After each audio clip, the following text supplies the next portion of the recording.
Hi, I'm Martyn, and welcome to the latest PopBucket podcast. With me today is James, Hi there. Zara, Hi. and Michael. Hi.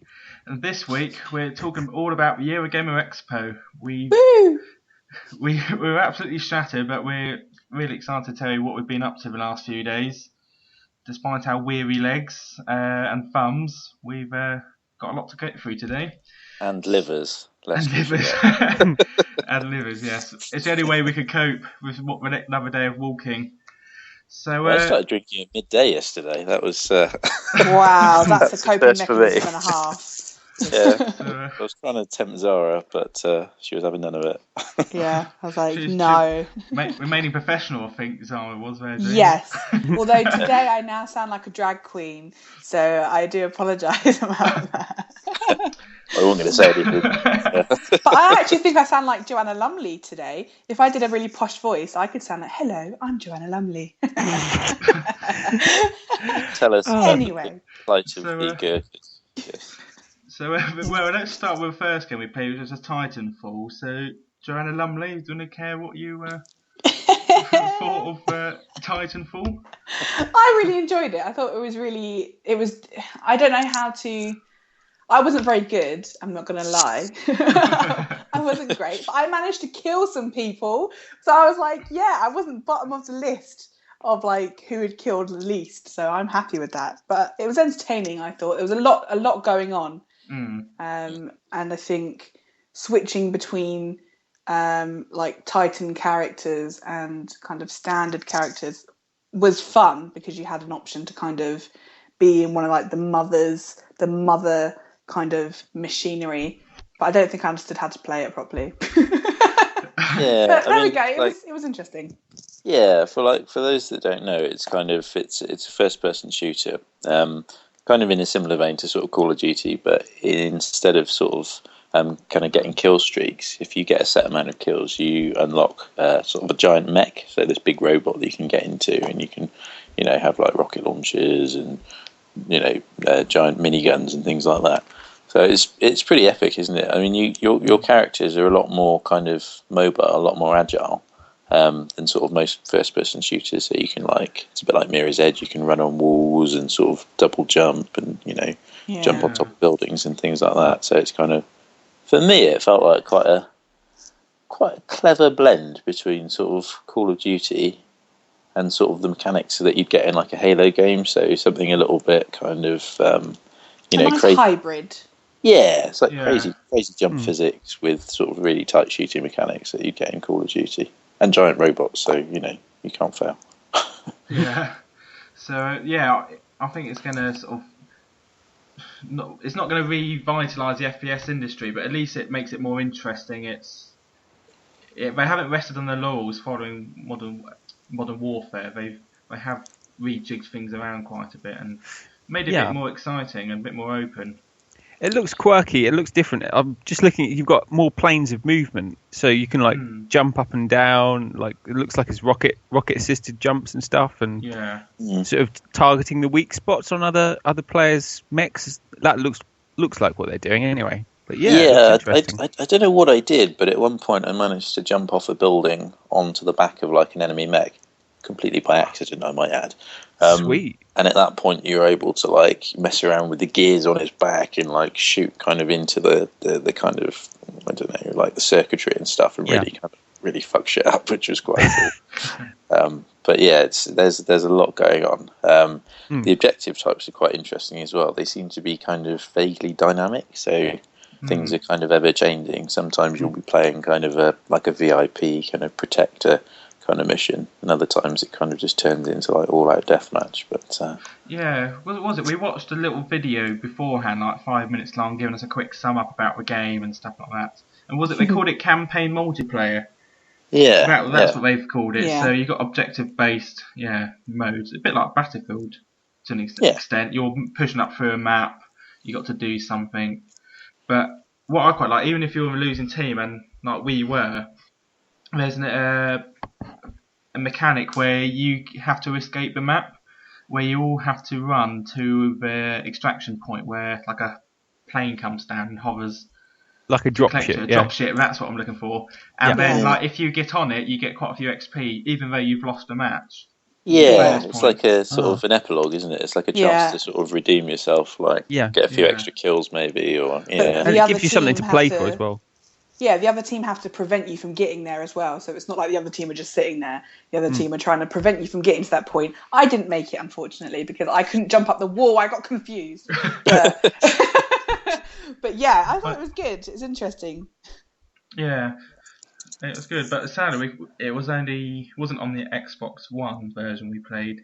We were playing with the Xbox 360 controllers. Yeah. So it would have been nice to play the next gen. But it was looking good either way. I think they were saying lots of fans when it comes release next year. I think the biggest difference between the two versions they were saying was that the Xbox 360 version incorporates 32 online multiplayer, and the Xbox One was 64. So I mean, I think in terms of actual gameplay, it'd probably be quite a different situation really with that many players, but all the more epic, I'd imagine.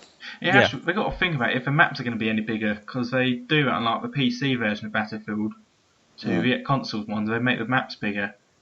Yeah, you have to, don't you? Really? Yeah, because otherwise it'd be a bit chaotic. It'd be like normal Call of Duty, like where you're spawning on top of each other. Yeah. But we enjoyed that. I think it's going to be good fun. Yeah, good fun, definitely. With just the one match we played, so that was like a future city map. So I don't know what else they're going to be doing. Hopefully some more exotic locations rather than a ruined city. Because that wasn't hardly the original location, but it's familiar. It's comforting when you got 10 minutes to sell a game. People know. It's comforting to be in a ruined futuristic city environment. Yeah, exactly. Just what you're used to, if you come from places like Bristol, it's all it's totally that. So what else have we played? We've played so many different games. Guess which ones we even did. We did. I wrote a little list here actually because I'd kind of forgotten a lot of it. But Zara and I got to have a go on Dead Rising 3 yesterday. Yeah.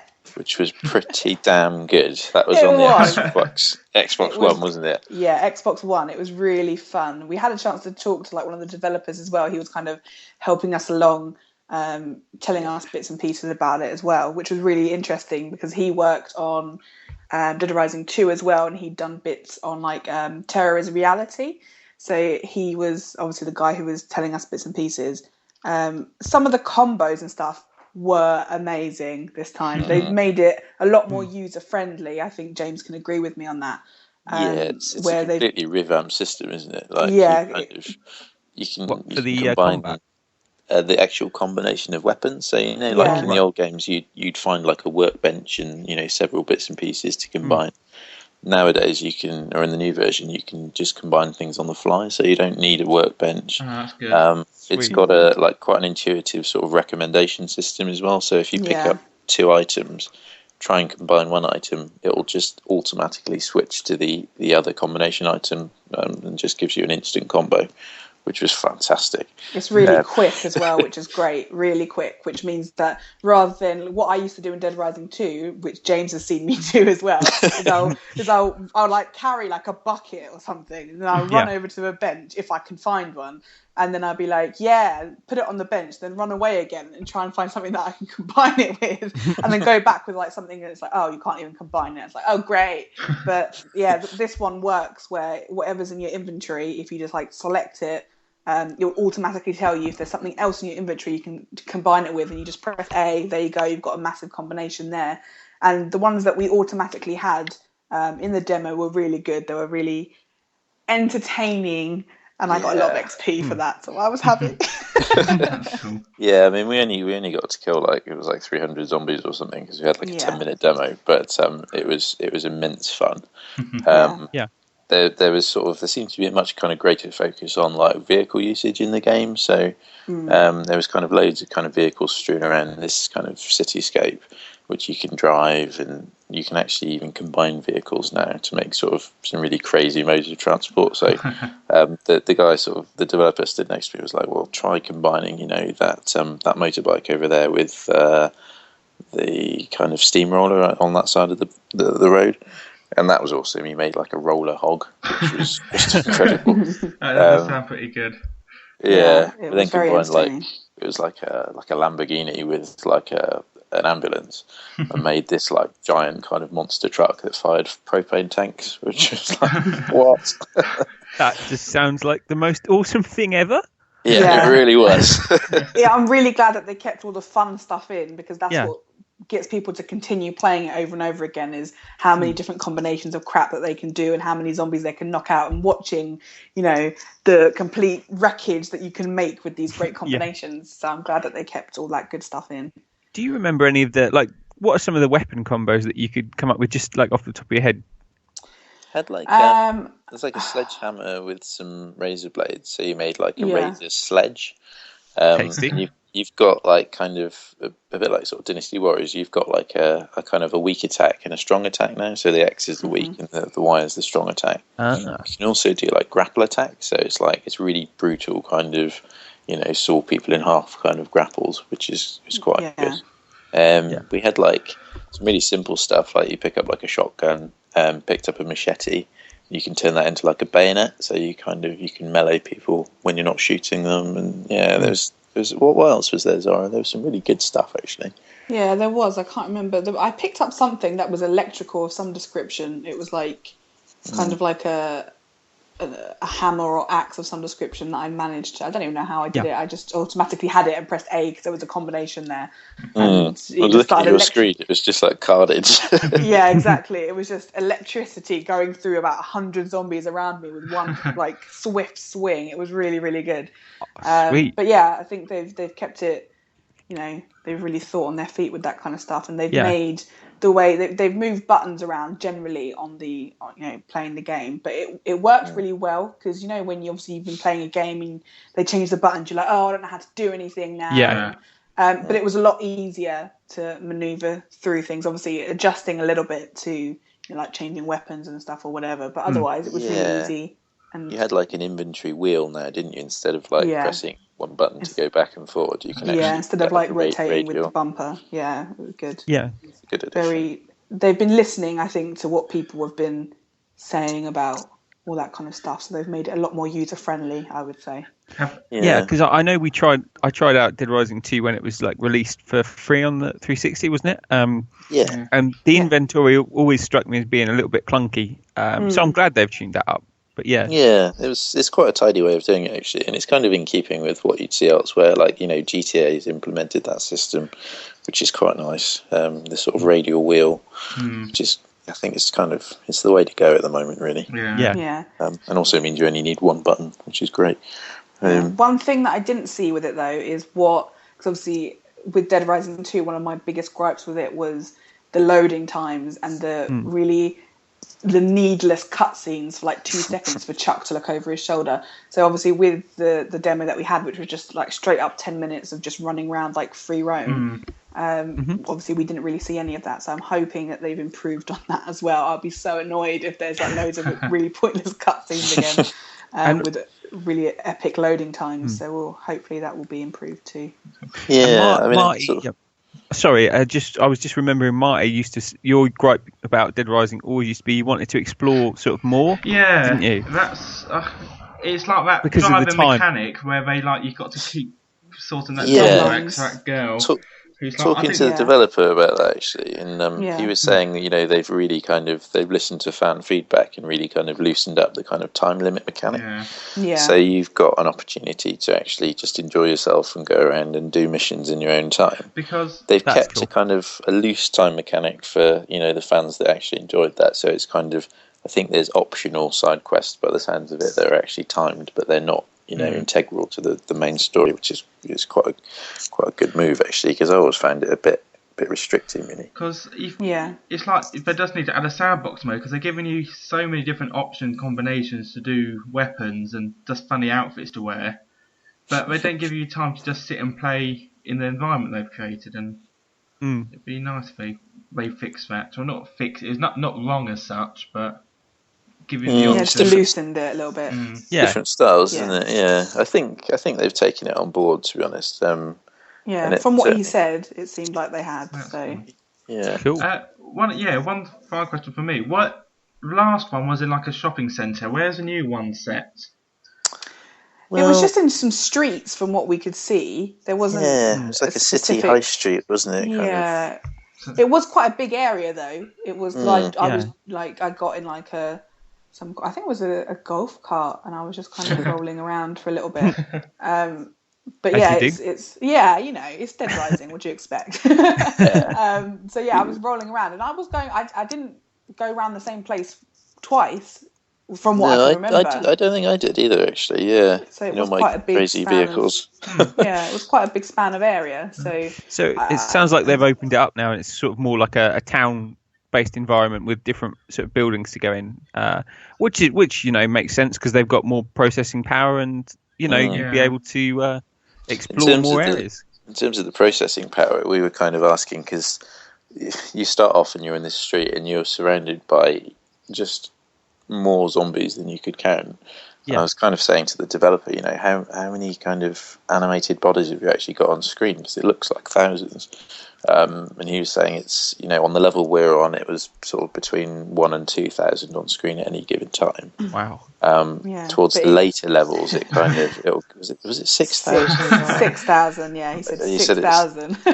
Yeah, and he said it, at that stage it becomes kind of less of a game and more of a sort of an endurance test, really. Just kind of, later levels are apparently really like rock hard. But it's amazing actually, because each zombie had its own kind of unique way of shambling around, and I thought that's pretty impressive. But this was obviously Xbox One as well, so it was kind of, I think, the first opportunity we'd gotten to play it at the show, actually. So yeah, nice control. Yeah, nice control. What else have you crazy kids been playing? I played just specifically for Mike. I played Rocksmith 2014. Awesome. Had a little lame rock out on that, didn't I, James? You did all right, actually. I thought it was quite fun, actually. Cool. I was terrible, but the game itself I think it's improved quite a lot. One of the things that I used to find annoying about Rocksmith Original was that it always seemed to be loading stuff. Yeah. Like before and after and everything. But I barely noticed any loading screens. So that just shows you the big improvement of how quick everything loads up now. And they've improved like their mini games as well, which is epic. I was watching one guy on a screen play where he had to play chords to kill zombies. It was really good. So that was that. I thought that would be one for all the zombie fans out there who want to learn guitar, because I know that appealed to me specifically. Yeah, they'd sort of done it like a first-person shooter, hadn't they? So it's kind of, I gather it was probably on rails, wasn't it? But yeah. You play a chord and your guitar head sort of zaps the zombie. It looked really good. It was very entertaining, and they've improved like the Ducks game and various other mini games. And yeah, it just looked a lot slicker, which I think is what you need, because when it's bad enough trying to learn how to do something, especially playing a musical instrument, and then having to wait a lot and all that kind of stuff. But yeah, it looks like they've ironed out quite a lot of the minor gripes from the original. That's good. Did you actually rock out? I can't talk properly. I'm now so excited. Words fail you. Yeah. What tune did you rock out to? Any tunes, or was it like mainly mini games you tried out? No, I did. I played Muse. I played a song from Muse. I can't remember what it was called. Knights of Sidonia. Knights of Sidonia. They've got that one. Wow. Yeah. Good tune. Yeah, and the way that you can customize it as well, it's even more in depth of how much you can customize it. Whereas before, it would kind of monitor how you play and drop or add extra notes in depending on how well you were doing.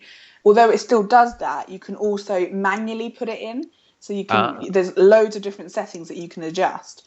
Where that may seem overly complicated at first, but I think when you get into it, you start getting more confident with how you're playing, and then you can kind of tweak.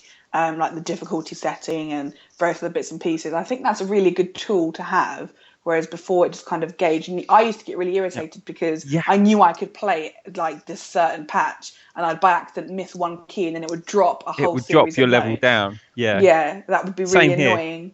And then the reverse of that is when you're doing well and you think, yeah, I'm doing all right here. And then the game goes, you must be fairly competent here. And it chucks in another series of notes. You go, what the hell was that? And then you freak out. That's exactly, So it's really good that they've added that in, because it means that you can customize it yourself, which means you can play at a level that's more paced for you, I think, which was a great addition, I thought. Yeah. Cool. So yeah, I'm looking forward to that coming out. That's cool. You got to have a little blast on Assassin's Creed. Was it yesterday? Yeah, the second day. That was quite cool. Day. Yeah, it looked really, really pretty. That was on the PS4 version. Did you get on the PS4 controller? Sorry. Yeah. I was confused a bit.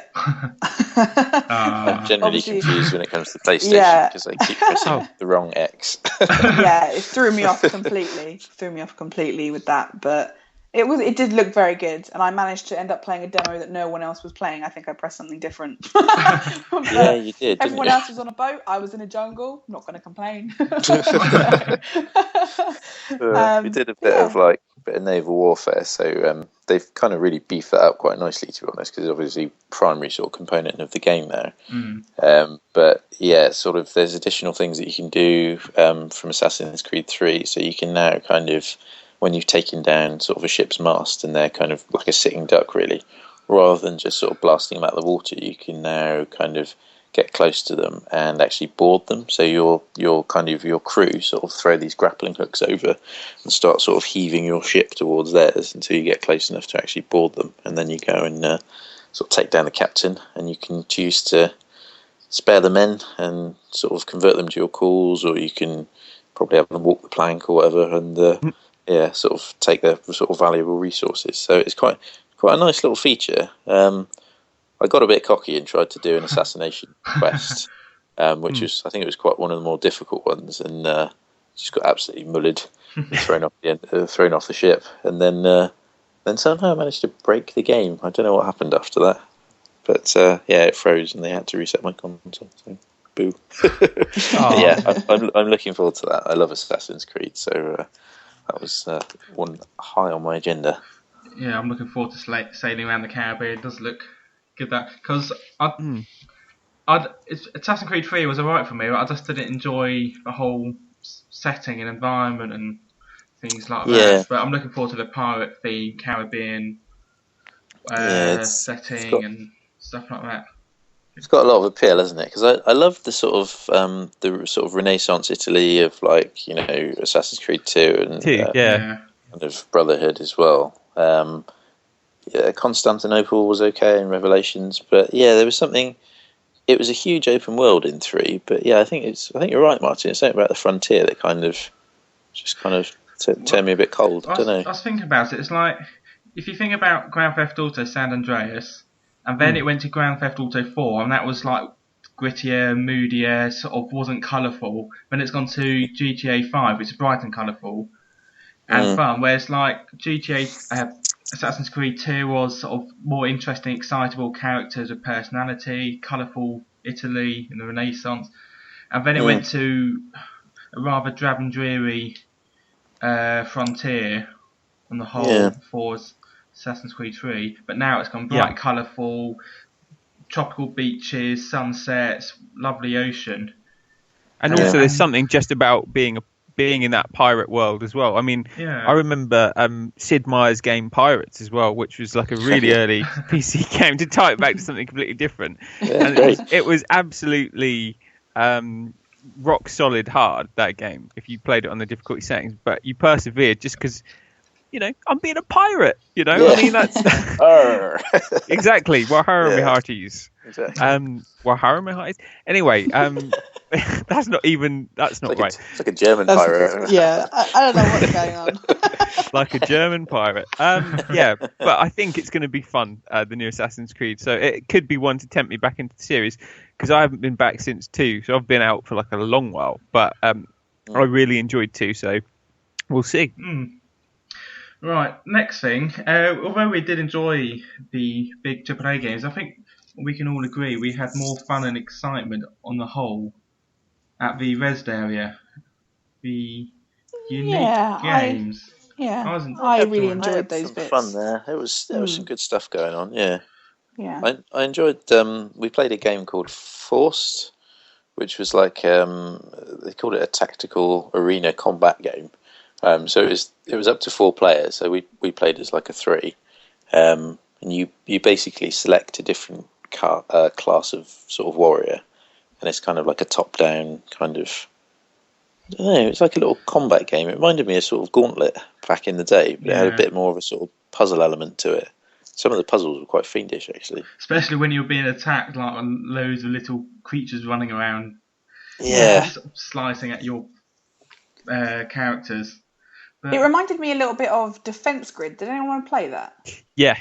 Yeah, it reminded me a little bit of Defense Grid. Only ever so slightly. It wasn't like the same setting, but obviously you had people coming in and marching, and you were like just arranging bits and pieces, because rather than obviously arranging things, we were like trying to destroy things and run through like little chambers and various bits and pieces. But if for some reason it just for me had a bit of a vibe of Defense Grid. I'm not sure why. Yeah, it's not. It's like, is it like the opposite of a tower defense game? Then it's like a game where you have to go and take down someone's defenses. It's kind of an action game. You get put into sort of these quite small kind of arenas. Yeah.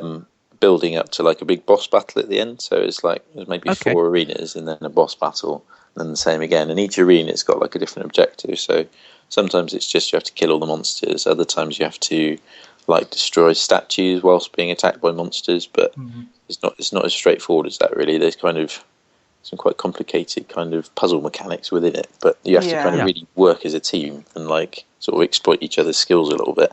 Yeah. Yeah, it's a good little progression system as well. You get some pretty cool upgrades, but yeah, it was nice. It's a Steam game. I think they were saying it's going to come to Wii U, probably Xbox Live as well, so and PSN as well. So yeah, I'll look forward to that. I think. Yeah, I think it'd be a good game to play as say the 4 of us, something like that. Definitely. Yeah. What other games we played? Oh. Although I really enjoyed our time at Res, me and James played one of the worst games.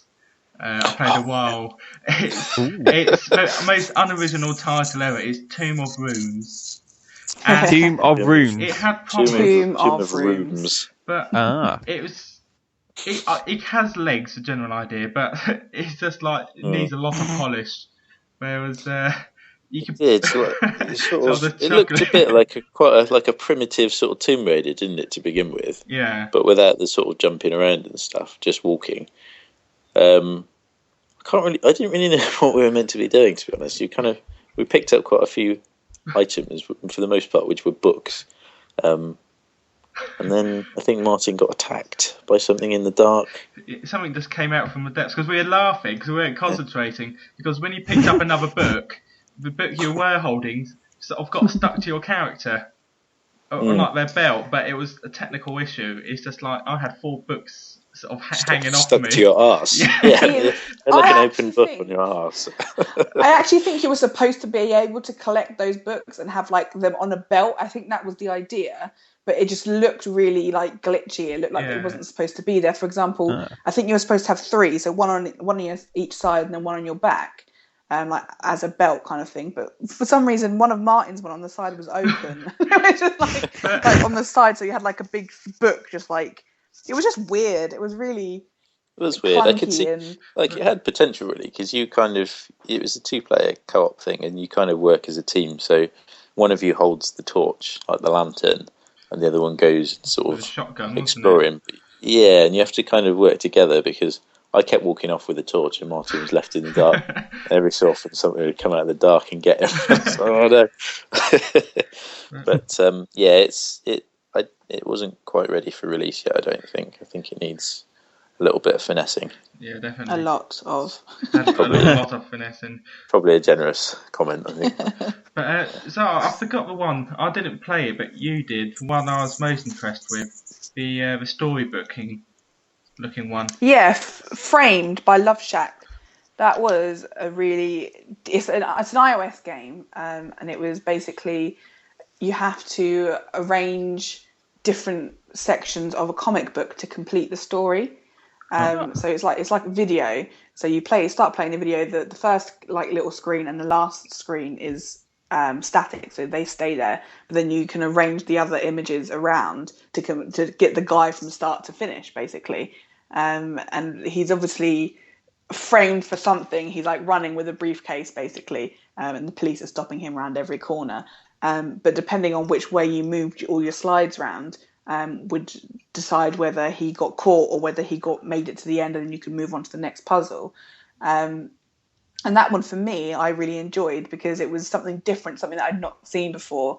The soundtrack was really good on the side of it. It just looked really nice as well. It was just like a nice little package. It did look really nice, overall, yeah. I don't know how I don't know how long it could last you, depending on how many puzzles and how long it would last before you got bored of kind of the same thing on that. I don't know. I only got to play it for a few minutes, but the developer was saying it was like a film length experience, but it's kind of, you play through it once, you don't really kind of go back, I suppose. Yeah, I'm not sure how much you would go back and play it, maybe to show people because it's something different, but I'm not sure about the longevity of it. It is only about it's only about £3, so it's not the it's not going to break your bank or anything. But I mean, as an iOS user, like that's one that I'd take away from the show and would pick up.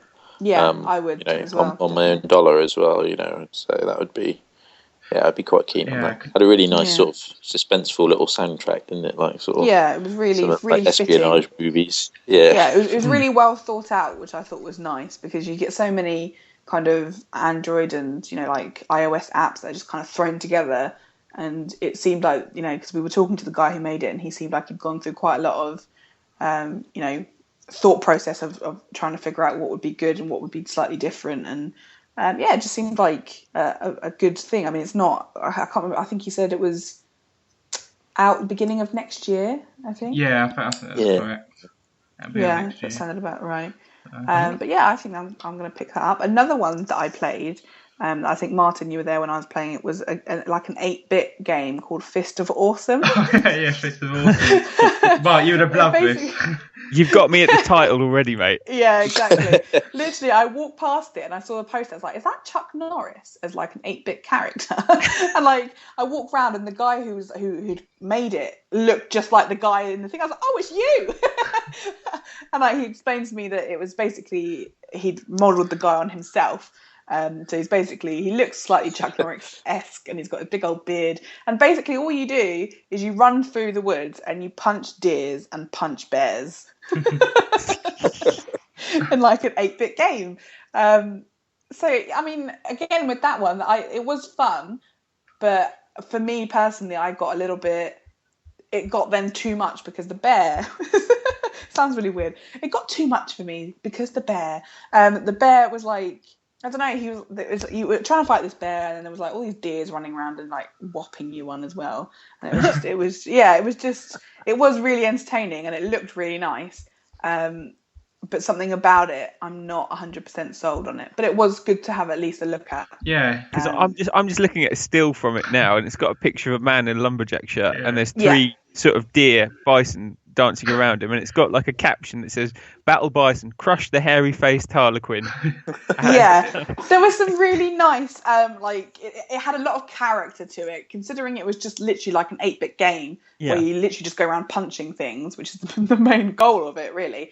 But it had character. The way that it, even like the little introduction at the beginning with like the writing and everything, it had character. It had nice little puns. It had nice little references and stuff in it as well, which made me giggle. And it was really entertaining actually from that point of view, because it's not very often that people put in references because not everyone's going to get it, which is understandable. But it was like he'd taken stuff that it was just like small things, but it was a nice little touch, I thought, to add character to a game that otherwise would just be punching bears. The closest thing like big game I can think of is like Streets of Rage, where he just keep moving to the right, punching the next like a couple of dozen people, move to the end boss fight, and then I think it's something about time travel. Don't you be dissing Streets of Rage? I'm not dissing it. I love that game.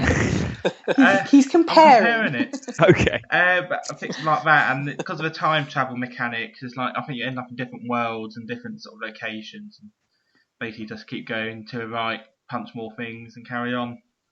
But yeah, that's pretty much what it was. But yeah, I enjoyed that. It was it was fun. Cool. It will go on my list of games to buy. Awesome. Another one that we were playing, so I think me and Martyn played together, was Shiftlings, which was I beg your pardon. Shiftlings. Originally, I thought it said shirtlifters. I thought it said shirtlifters at first. So I was like, does that say shirtlifters? I think I offended a lot of developers. So I was like, is that Chuck Norris? Does that say shirtlifters? I was just like, but yeah, that was really good. It's a physics-based game.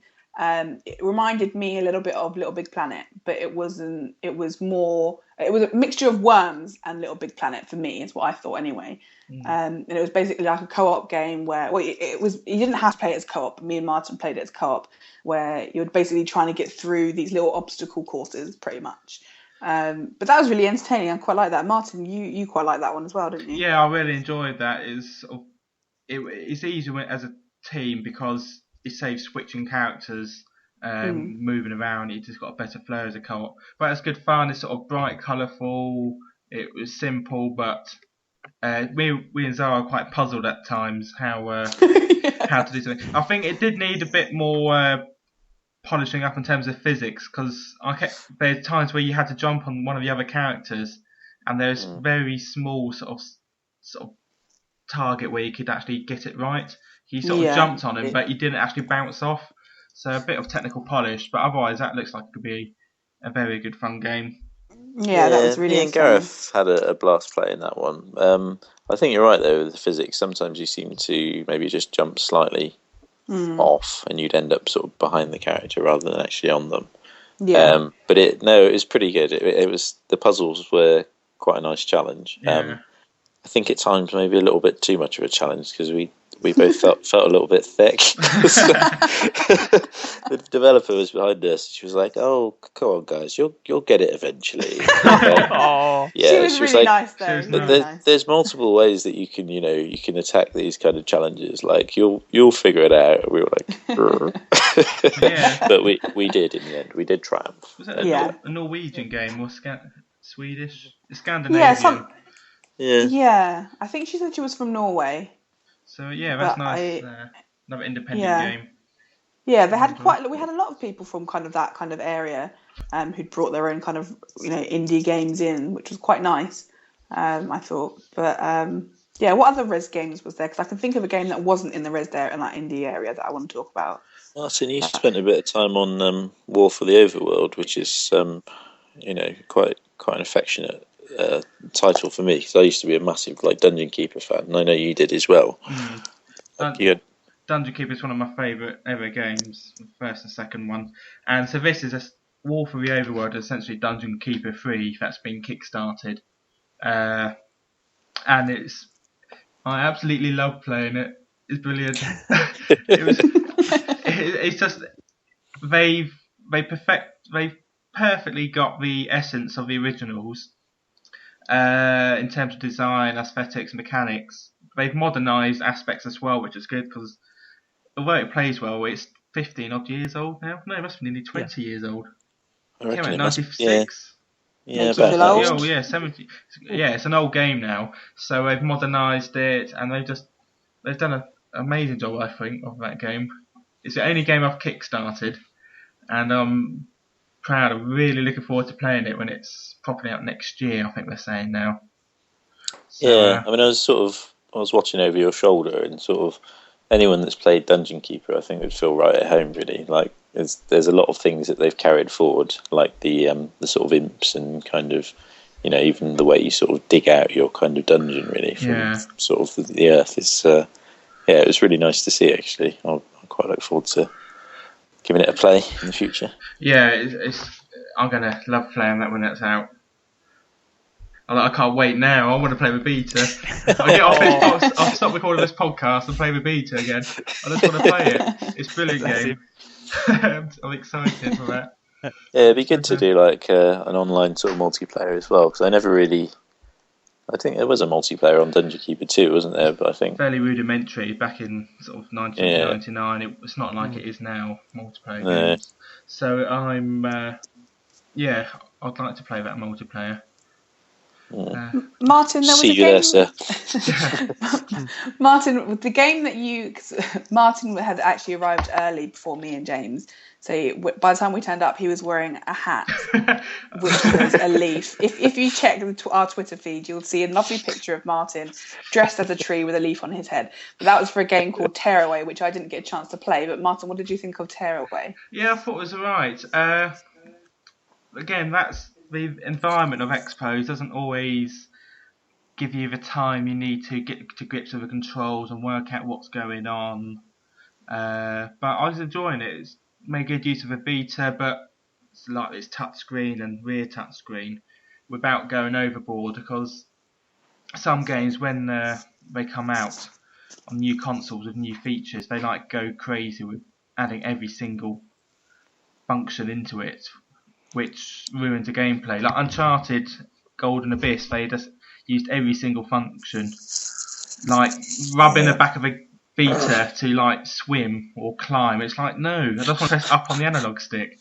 It's like I'm like scurrying at it. Such a thing as overuse. Yeah, it was overused, but Vita's use in Tearaway, I think, was struck the right balance, where to defeat enemies you're poking your fingers up through the paper in the game. So you touched on the rear gamepad and fingers came out. And just sort of knocked enemies out, and you had to sort of whack the back of the gamepad to make platforms sort of bounce up. I thought that was a really good fun game, and it's definitely something the Vita needs, like some of those more unique games that you don't get elsewhere. So I think if you're a Vita owner, definitely go out and get it. I wouldn't say it's the most amazing game for the chance I got with it, but for the Vita, I think it's definitely going to be something most people should play. It had really good marketing as well. Like, obviously the leaf hats were really popular because there was thousands going around. Yeah. But they also had like sort of origami animals kind of set up on their stand and things like that. So it looked really nice, actually. Yeah. Very sort of colourful. But there was even like, I think, probably 3 guys with like leaf hats on the bus when I was going home yesterday. They're everywhere. Yeah, sounds good. What else did we get up to? Another game that me and James played that wasn't in the rezzed area, but we had a little bash at the Lego Marvel game yesterday. Oh yeah. And that it was fun, but it seemed really what's the word? It was overly complicated, because it seemed like it just didn't tell you, because there's obviously so many characters in that game, because it's like every single Lego superhero ever and their mum. Even Howard the Duck was in it. Howard the Duck was in it, yeah. But like with certain bits, you would assume that you've got the Hulk to smash through things, and you've got like Iron Man to do various bits and pieces and whatever. But because there were so many characters, and obviously you could switch through as many characters as you wanted and be whoever you wanted. But at certain stages, to get to the next level, you had to do something by one particular character only, and there wasn't really anything to tell you or gauge to you who it should be. And there was loads of characters. There was at least like 40, 50 characters that you could select. So I think me and although it was fun, me and James were kind of sitting there at one point thinking, well, we've been trying this bit for ages. And I think people behind us thinking they do not know what they're doing. It was literally, it felt like 15 minutes when we were in that bit, just like tearing our hair out, going, oh, what are we doing? But I ended up kind of flying around for a little while because it was fun. So it was kind of like, had a puzzle element to it as well then?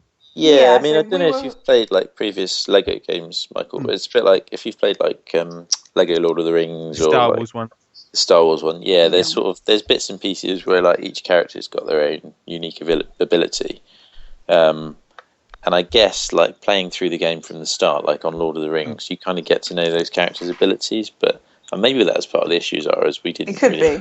We kind of dropped in halfway through, and I kind of think your level of knowledge was kind of anticipated to be quite high on. I have just seen it's got Agent Coulson in it though, in Has Lego it? form, which is possibly the greatest thing I've ever seen. I'm looking at it now, like, yay! Agent Coulson's in it, and so is Deadpool as well. But that's not enough of a reason. In it, yeah, that's not enough. Yeah, it's not enough. Sound enthusiastic.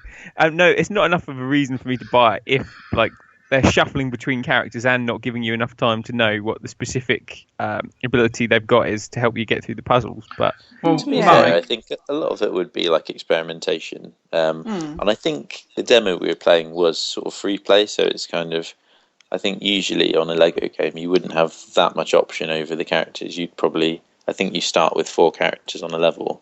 Yeah. They are generally sort of sufficient to get you through that level, but I think with free play enabled it was just, you could have anything everyone. goes really. But no, I mean it looked amazing. The graphics and sort of the humour in those games are always sort of something that I'm a big fan of. And sort of, like I'm a massive fanboy of Lord of the Rings and sort of anything Tolkien, so I was all over Lego Lord of the Rings. But I think anyone that likes sort of Marvel comics and Marvel superheroes would probably be the same for this. So I would recommend it, I think.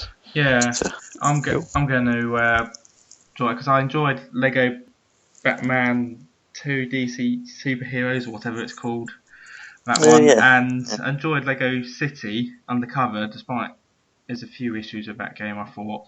But I'm looking forward to the new Marvel game because they're really simple to an extent. Once you actually get to know the characters, like what you're saying is correct. At the beginning, you have 1 or 2 characters, and you get to know each ability over time. And you're sort of you're forced. It's like those tutorial missions where you have to jump over this rubble, press A to jump, or you got to crawl into a vent, so you got to learn how to duck, and button prompts come up on the screen. It's one of those games when you have no idea what you're doing if you just sort of chuck the controller, unlike an FPS game. So that would make sense for the issue we were having. Then, really. But Mike, I suggest try DC Superheroes, Lego Batman 2, because that's really good fun. That, and it'd be cheap as well now. So have you got it as well then? So you're thinking? Yeah, I've got it. So I like the fact he's thinking, oh God, no, I don't want to play this ever again. I don't want to play with you. not Mike again. But no, I'll say it's worth a play, and I'm looking forward to the Marvel one, so that'd be good. Cool. Another game that was played by myself and Martyn was Beyond Two Souls, which has got Ellen Page and William Dafoe in it. I can't remember whether it was just a PS4 exclusive or whether it was just only going to be on PS4. It's PS3. Martyn. Sorry, PS3. I think it's a PS3 exclusive. Heavy Rain was PS3 exclusive, and Beyond Two Souls is as well. So it's interesting. Looks realistic. It was an interesting game. It was basically about obviously between Beyond Two Souls is a title, and the game is kind of between two souls, I would say, rather than beyond, because you're basically Ellen Page is. You start as a young girl, and she obviously becomes older throughout the game. You kind of just get a little chunk at the beginning to find out how it all started and whatever. And you kind of play between her character and this spirit, or that's kind of this soul, should I say, going with the title, of he can kind of like control things and kind of like poltergeist a little bit, where he can like move things and break things, and he can make her do stuff and all this kind of stuff. And it was really interesting, I think, to play. It was very different. Well, I thought it was different anyway. I don't know how. It always looks, I guess, like Heavy Rain. It always looks quite narrative driven, so it's kind of. Yeah. I've never been sure about Heavy Rain in terms of like how much is actually gameplay and how much is kind of watching cutscenes like a film, really. Which I'm not against. It's kind of unclear, I think, isn't it, when you watch like trailers and stuff? Yeah, I think. Yeah, it wasn't. Sorry, Carol. I think they've made improvements because I do enjoy Heavy Rain, but I know what you're saying, James. But Beyond Two Souls, they've added more gameplay mechanics to it, so you are more involved, especially as was it Aiden? There's the ghost, not Aiden, ghost thing that's float orb, whatever it is. that's going around. Okay. They've added far more where you can sort of mess around environments, sort of go into characters and hear their thoughts and see what's going on. I think it's going to be like a really interesting game, and it's something really different that I think people should try out. I would say it does look really interesting, and the facial animation looked fantastic. Like Willem Dafoe, I mean, you could tell it was Willem Dafoe. Same with Ellen Page. Even young Ellen Page looked a lot like Ellen Page. So yeah, it was quite very impressive to look at. Yeah, it's a really good looking game, and it's a I know why they do some exclusives, but it's a shame that more people won't be able to play Heavy Rain Beyond Two Souls, because it's a PS3 exclusive. It's a lot of people going to miss out on some really unique gameplay and storytelling. Yeah, but that's the nature of business, isn't it?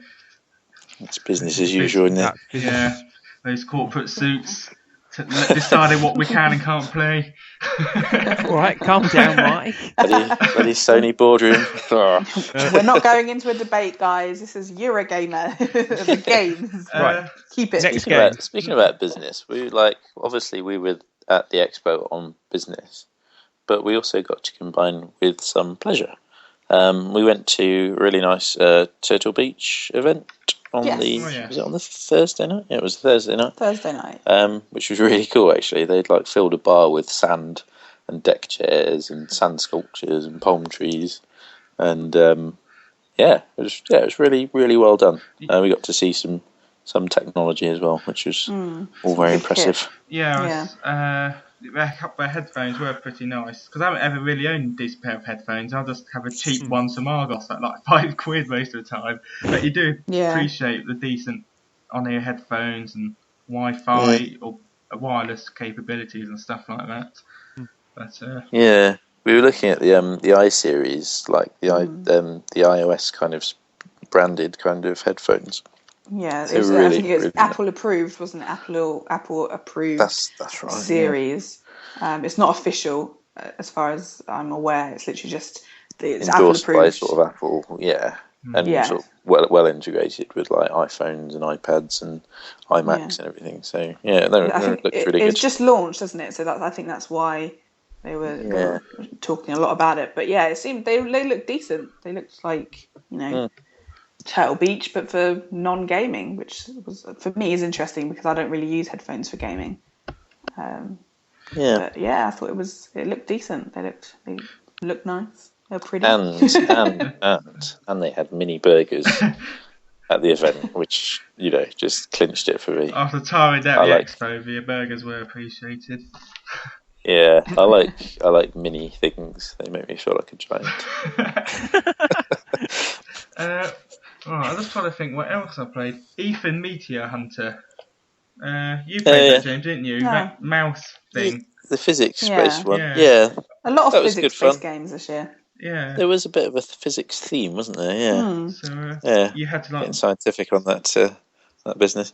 Yeah, no, it was quite good, wasn't it? You kind of it was like a platformer, but you had the ability to kind of move the objects around. Pause time, didn't you? And put sort of block flames that would burn you to a crisp, or sort of razor blades, and it was quite interesting. Although it's called Meteor Hunter, we didn't hunt any meteors, did we, or fragments?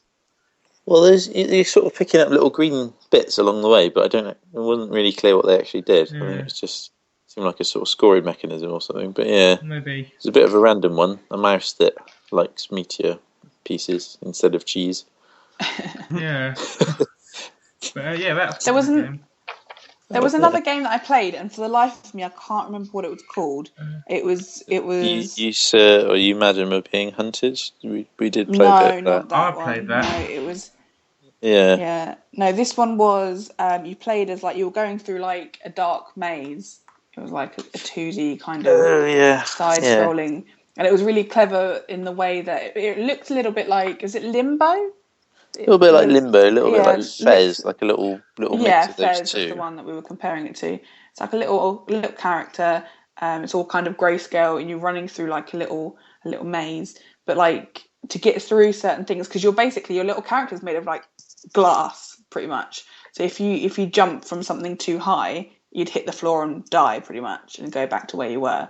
But you could switch into shadow mode, so you could only walk on the shadows, and that was really interesting, a really different concept. But I can't for the life of me remember what it was called. It's Chroma, wasn't it? Chroma, yes, Chroma. That was the one. He looks really sweet, the main character. I'm just yeah. His little legs as he was running around. I was peering over some guy's shoulder. I was like, oh, that looks so cute. And I was like, I have to play that. But yeah, that looked really nice, and it was a good idea, I thought, because you can obviously you run around and see what you can do, and then the way that it's basically your original character is like a little section of light. So when you're behind certain things, it reflects light off, like where obviously it would do naturally, and then you can kind of flick your character over to like shadow, and then you can walk up the shadow that it was just like left. So it was really interesting to flick through and try and find ways around things by doing that. It was a cool little mechanic, yeah. Yeah, I thought that was good. I see that being quite popular. I think the only other probably major title that I played was Dark Souls 2. I've played the previous Dark Souls, and I would say that this was equally, if not more, fiendishly difficult. They had a bit of a competition on the stand, so it was there was quite a big boss that you come across in the demo called the Mirror Knight. You've probably seen it in the trailers, and if you beat the Mirror Knight, you win a t-shirt, and the first person to beat the Mirror Knight every day wins I think it was a PlayStation 3 signed PlayStation 3 special edition Dark Souls 2 copy and loads of other sort of bits and pieces. Gareth, I think special props go to Gareth, because Gareth actually managed to beat the Mirror Knight. He's already got a big head, so I don't want to embellish it too much, but fair play, Gareth, you did well. In the time it took Gareth to get to and vanquish the Mirror Knight, it had taken me to, I think, die about 10 times in the first room on like a pretty minor kind of minion, to be honest, because I am that good at Dark Souls. But it looked really nice actually. Like graphically, I think similar format to the old one. So you build your character and your class in the way that you want, and just sort of have it your way really. But one to watch for Dark Souls fans. I think you won't be disappointed. That's cool. I've got one game I just wanted to mention. You said it's titled a minute ago. Was Say You're Being Hunted? Or Madam, You're Being Hunted. And that's like a really unique survival scavenging game where it does have like different locations, and you're like plonked in the middle of a field, and you've got to collect these sort of ruins, like these little bits of stone, and bring them back to this stone circle, essentially. But there's like evil robots patrolling around, and you've got to stay out of the way, and you've got to sneak around, you've got to scavenge supplies, because your stamina is always draining, and you need to find some food to sort of replenish it, because once you get caught by a robot, you've got to just leg it and hide. You're so underpowered compared to these robots. I just thought it was really quite cool and fun. I liked the design of the robots, that they had like flat caps and pipes and shotguns, and they sort of went marching around like sort of angry farmers. That was quite fun, and I liked that the worlds were like randomly generated. So the developer was telling us like exactly how they develop these worlds every time, and it's kind of basically it's like starts with cartography, then they put a layer on which is like greenery, and then they do towns and villages and roads and things like that. So it's quite complicated, and it means you get a different experience every time. But I don't know, I found it quite a lonely experience playing the game. I felt quite vulnerable. Is that what they were going for, though, do you think? I think so, yeah, I think so. I think in the right setting I probably would have had a better time, but I kind of I didn't get on that well. I kept getting spotted and shot at. I think because you've only got like 10-15 minutes, it's like you don't want to just spend 5 minutes of it sort of sitting in a hedge, sort of waiting for like patrol to go past. You just sort of want to like just run around and see what works. Like you got this sort of radar-y sort of tracker device. You just want to see how things work, and not sitting edge. As this patrol slowly ambles past. But, I think it might have been a slightly acquired taste because for me personally, it looked a little bit boring. I mean, I didn't play it, granted, but it didn't appeal to me. You were just watching the way I was playing. Yeah, I was watching James I was play. sat in a bush. But I was watching over other people's shoulders, like on the other side of me as well, and it just didn't seem to appeal to me. But the guys were really nice, and they were explaining everything really well, and it did sound like they'd put a lot of work into it. But I think output-wise for me, it wasn't my bag, is what I said on quite a few occasions for various things. Fair enough. Well, that's wrong. I think that's pretty much most of the games we played. We'd like to play more, but it's like lots of queuing. There was a lot. But what did James? I think you said we had some questions asked. Was that? We did get a couple of questions in, actually. Yeah, from our eager sort of fans and followers on Twitter, which is always nice. Mm-hmm. Keep them coming. We had a question from Chris saying, regarding huge queues at the Eurogamer Expo, do you feel that there should be less people admitted, more stands, or is it fine as it is and it's just part of the experience? To that, I kind of say... I suggest get rid of the other 6,500 odd people and just have... There's me in there and a few others, mates with a few drinks. Get the golf buggy going around the different stands quickly. It was really pleasurable in the first hour. The difference of £2 that people didn't want to pay to get in early at 10 rather than coming in at a standard time of 11 it made a difference because you had a lot of space to roll around. The queues weren't as big. They weren't horrifically short or anything for like obviously the big titles, but it was just didn't seem as congested. It's sort of reasonable, wasn't it? In that first hour, it was nice and manageable. And also at lunchtime, when obviously people were flocking to the various food stalls, it was nice because it was slightly quieter, but not overly quiet because obviously everyone kind of had that thought to do that. But it was. I think. I don't know. It's a hard one. They adjusted the level structure this year where they had a little upstairs area. They moved over 18s area upstairs this year, which was a nice idea. But I think it didn't seem because there was so much queue space, like you were at Thorpe Park or something, and there was like winding roads and stuff round like each game. It was kind of hard to judge because they'd spread it out a bit more this year, but it still seemed quite busy. I'd say the queue times for the bigger games were quite high, like over an hour for a lot of them. Yeah, I mean, someone was telling me they queued for like 2.5 hours on the Friday to play Titanfall. I think we kind of got off lightly on the Thursday because we were there for about an hour probably. And it just, I mean, the queues on Friday just looked excessive, really. But I mean, I kind of thought what they could do potentially is bring back the press only day, or to even do like a press evening, so just let press in at night and reduce the population sort of at other times, so you kind of it's kind of sad, I guess, to keep the press and the general public separate, but it would reduce the numbers for both sides, wouldn't it? So people would be able to access stuff more freely in the week, but we don't know what press numbers are like, to be honest. No, it's true. It's true. But the other thing is doing a deli system. You just take a ticket and come back. Yeah, like Argos. We were discussing that. That could have been potentially a good idea. Coming back in slots. It would have prevented queuing, and people could go and like have a look at like smaller stuff that didn't have queues, like the rezzed areas and bits and pieces. But it's moving again soon, isn't it? So I'm sure they'll reformat it. But well, we actually met Chris at the expo as well, which was really nice. Chris used to write for us, so that was a pleasure. And thanks for the question, Chris. I hope we kind of answered it in a roundabout way. Kind of. Do we have any more?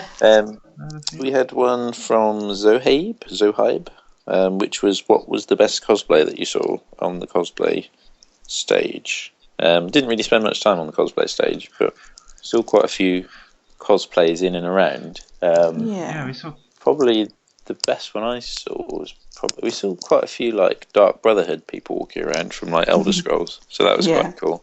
We saw Bayonetta actually yesterday, didn't we? Yeah. She was quite good. Yeah, she was well up for it. Yeah, she was really in cosplay mode.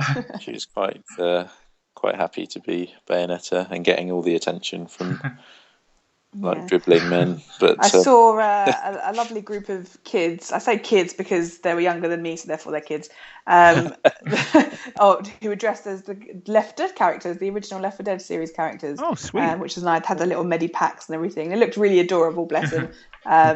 So yeah, that was a nice one to see. A bit different compared to the normal stuff you see.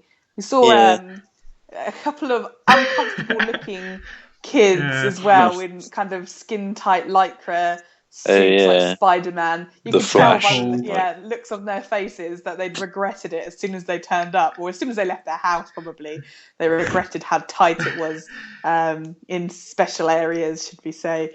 The wedgies. Yeah, front wedgies, back wedgies, all over wedgies.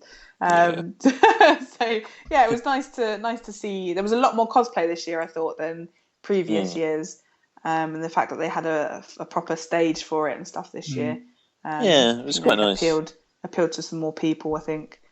I didn't see much on the cosplay stage, but the highlight was I didn't really know what was going on. I went off to go to the toilet and came back, and there was it was an 8-year-old on the stage dressed up as Dr. Robotnik. Just spinning around in circles. It's really crazy, Japanese pop. I was like, what? What is going on? There was some really good zombie dress up as well, but I don't know whether I think they were involved in the Dead Rising 3 stall. But they were roaming around and it was really fun. There was an American football player and obviously someone who was in prison. He was wearing an orange jumpsuit and he had a big spiral saw type thing, coming out of his chest and stuff. It was really well done. I had a really close encounter with one of them on Friday. He came really close to my face. He was pretending to tongue another guy in the crowd as well. This guy was I want a picture of myself tonguing a zombie. It was just what? It was funny. And there was one who was dancing to some dubstep as well, which was quite entertaining. But yeah, I think all round everyone put in a lot of effort on the cosplay front. But they always do, don't they? Which is always good. It was bloody good, actually. Michael, I've got a picture for you. We found Judge Dredd. So I took a picture of him, or rather Zara took a picture of him strangling me with his truncheon. He was a bit rough. Okay. It's nice that he was in character. He was in character. I went, all right, mate. You would get on your knees. I was like, God. Pulling his hair. I wasn't sure whether I should be looking away or not. I was like, oh. I was hoping. Instead, you were like, picture moment. Yeah. But yeah, no, it was good. Cosplay front was reasonably good. Everyone put in a lot of effort. So my favourite was obviously Left 4 Dead and the zombies, but there was some good people put up some good work for that. Yeah. So hopefully that answered your question. Yeah, thanks for that, Zohaib.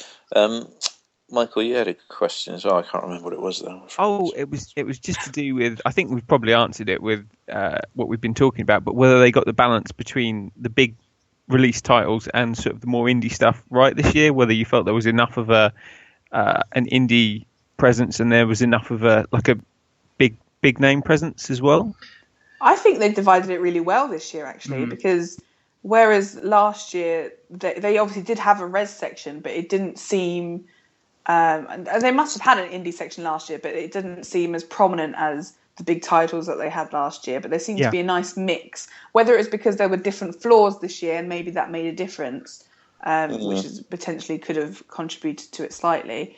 But I really enjoyed. There was a lot of indie, which I really enjoyed this year. It was good, wasn't it? Because you get if you get kind of cheesed off, you've queued for something for an hour, you've played it, you've had a good time. You don't really want to get straight back into another queue, so you can go off and enjoy the retro section or something. Me and Zara were playing Donkey Konga on the GameCube, so that was quite fun with the bongos and stuff.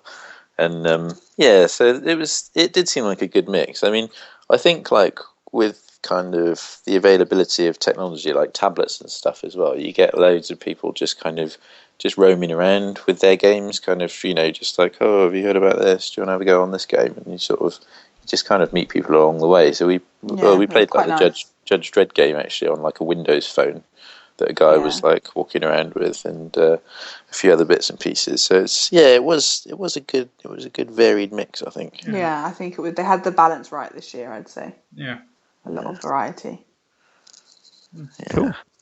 Yeah, I think that's all our questions. Apart from Gareth had a question.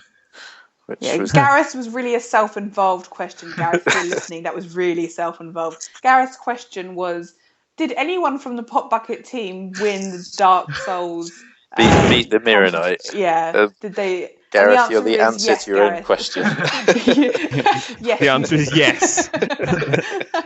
Yeah, some idiot from our team that we don't really like very much managed to win a T-shirt. Well done. I think to end this, is there one game in particular you want to highlight as your sort of favourite? It's not necessarily best game, but one you had the most fun or enjoyed the most unique.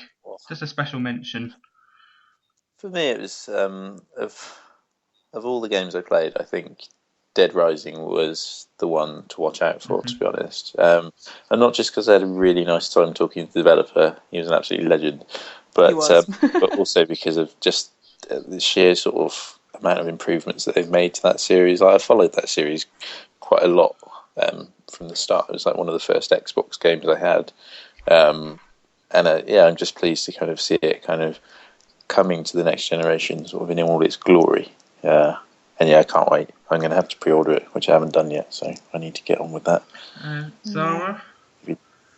Well, I've kind of got a three-way tie for mine. You could technically put them in different categories if you're going to be shallow and pedantic about it, but I'm not going to do that. Dead Rising 3, as James said, is probably my major title list. One to look out for. I'm definitely looking forward to that. My kind of mid-range was Rocksmith 2014. Really looking forward to that as well. And then my kind of indie one was Framed by Love Shack, that little comic book-esque one. I think those are the three that I'm going to be keeping my eyes peeled for. What about you, Martyn? Wolf of the Overworld. I just want to play that now. Oh, really? I didn't think you liked that one. Right? Had you mentioned that before, Mike? No, that's definitely something I'm really looking forward to.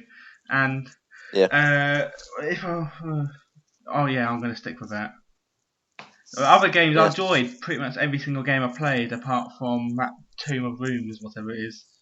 It wasn't a game I didn't enjoy, but I enjoyed sort of seeing you getting mauled, but that's probably not the way to enjoy the game, really. That's kind of, But I just loved that game. So that was Eurogamer 2013. It done. Same again next year. Ta-da. Yeah, why not? Yeah. I'll meet you at the bar. Oh, okay, that's great. Otherwise, it's an extra special extended edition, so it's a long old meaty episode. But otherwise, it's goodbye from me and goodbye from James, Zara, and Michael. Bye bye. Bye, guys. Thanks.